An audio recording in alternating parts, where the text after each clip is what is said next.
harakatlarimizda chuqur mantiq ma'nosi har bir mahallaga yetib borish.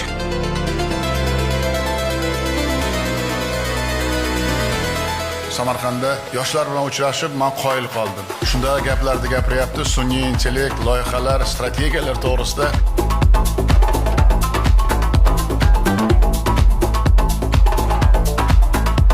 O'zi hamma muammoni yechimi pastda.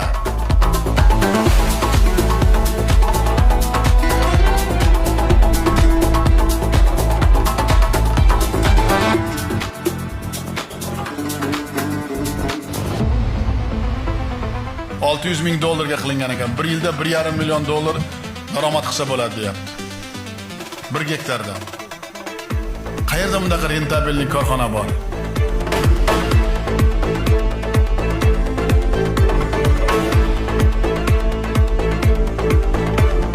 Hamma Samarqanddan o'rnak olish kerak. O'rnak, ilmiy salohiyat juda baland Samarqandda.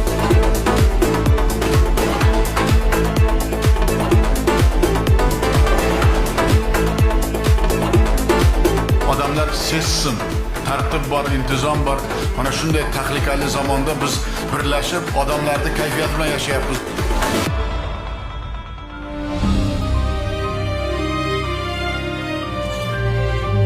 Har bir davlat o'zini buyukligini tarixiy oshyolar bilan dunyoga namoyish etish kerak.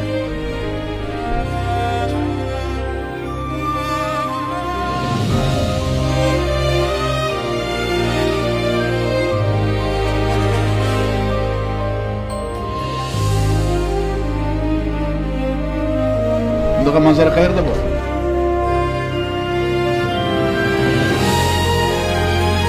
Bobomiz 10 yoshdan hadis ilmiga juda katta ehtiyoj bilan, juda katta bilimi bilan dunyoni lol qoldirgan 20 taga yaqin asarlari bugun ham musulmon ummatiga Qur'ondan keyin xazina.